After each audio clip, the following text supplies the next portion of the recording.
Bonjour à tous. Jules Barbalonga et moi-même, Léo Marc, sommes heureux de vous accueillir pour un sujet axé sur la transition énergétique, où nous allons aborder ensemble le thème des véhicules dits propres.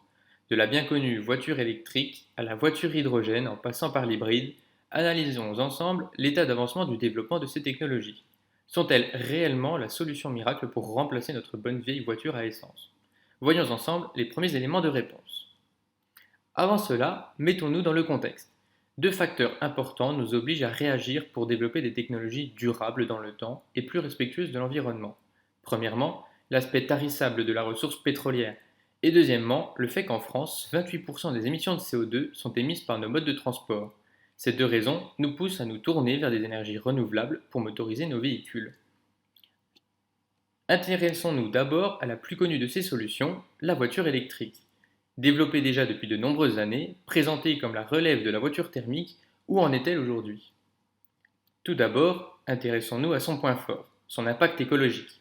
Le meilleur outil pour le voir est le bilan carbone, qui prend en compte la quantité de CO2 rejetée pour produire et utiliser le véhicule. Ici, le bilan se fait pour un cycle de vie de 150 000 km. Et sur ce point, la voiture électrique gagne haut la main, avec 2 fois moins de CO2 rejeté dans la nature que la voiture thermique.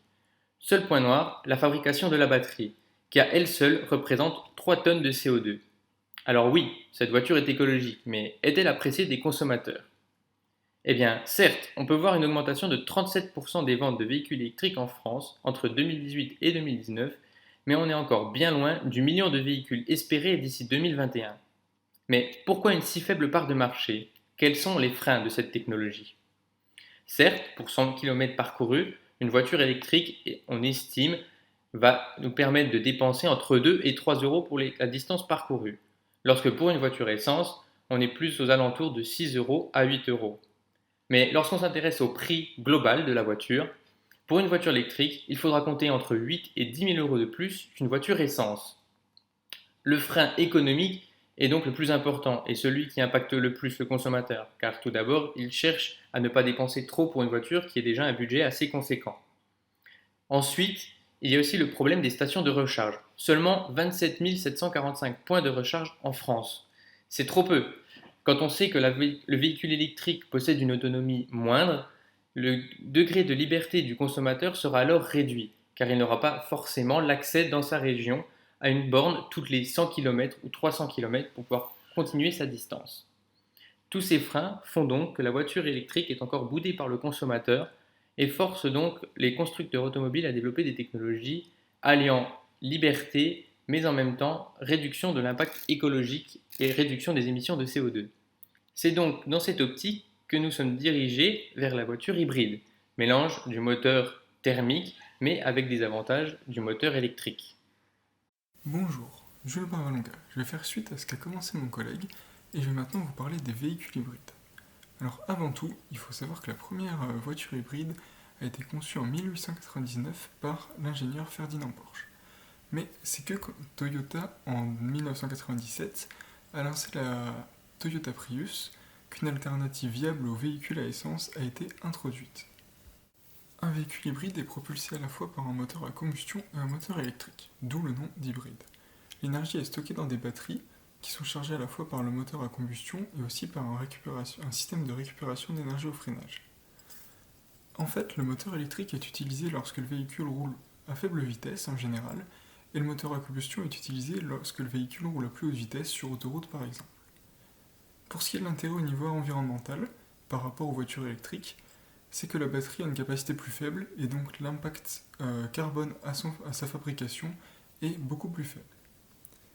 On peut distinguer deux types de véhicules hybrides qui sont communs aujourd'hui et qui se distinguent par leur type de transmission. Le premier qui a une transmission parallèle qui permet au moteur thermique et au moteur électrique de faire tourner la transmission en parallèle et qui a un ordinateur de bord qui permet aux composants de fonctionner ensemble de manière la plus efficace possible.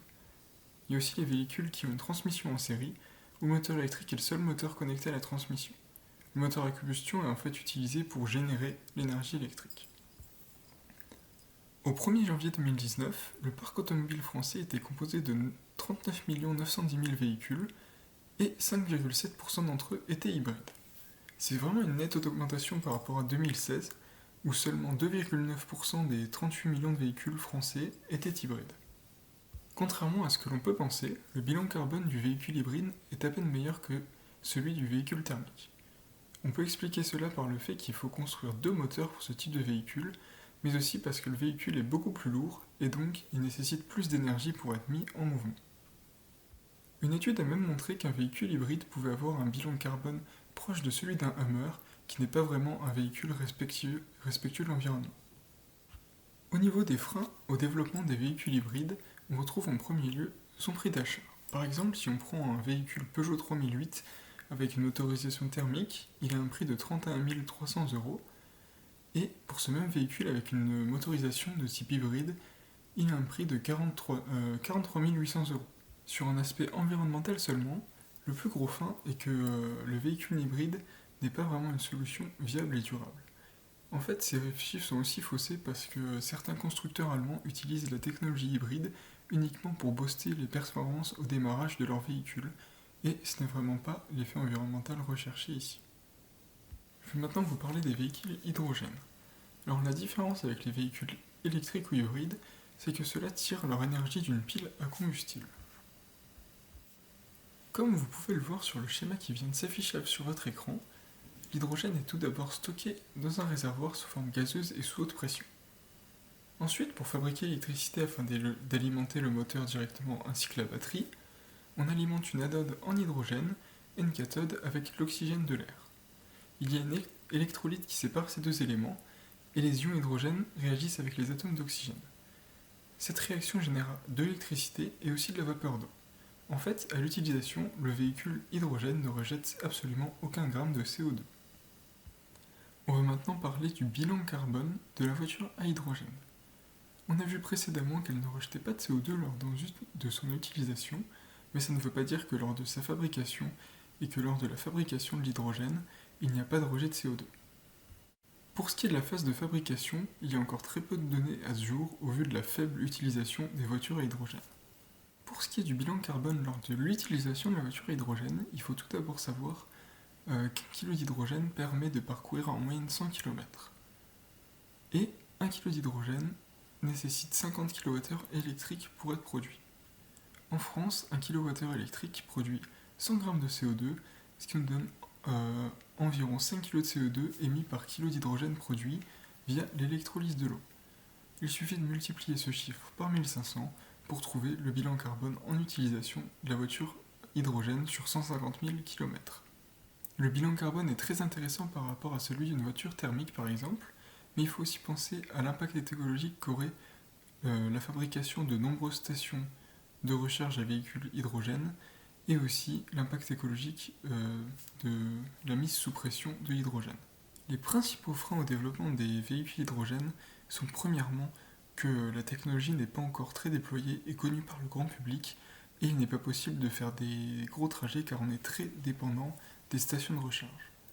Ensuite vient le deuxième frein, qui est le prix des véhicules ainsi que le prix de l'hydrogène. Par exemple, un plein d'hydrogène pour la même distance qu'un plein essence coûterait 2 fois plus cher. Nous pouvons conclure ce bilan sur l'avancée des véhicules propres en France en disant qu'il existe effectivement des alternatives viables aux véhicules thermiques.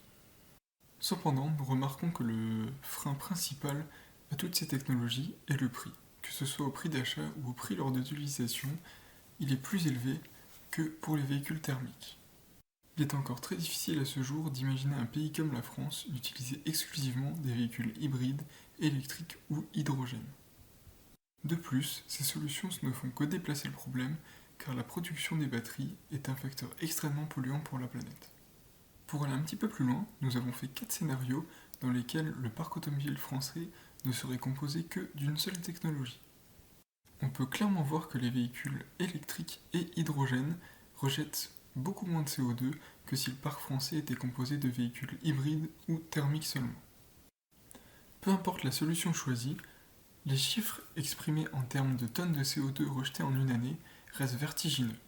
C'est pourquoi nous pensons que la solution pourrait être une société plus basée sur la proximité où le moyen de transport principal serait le vélo.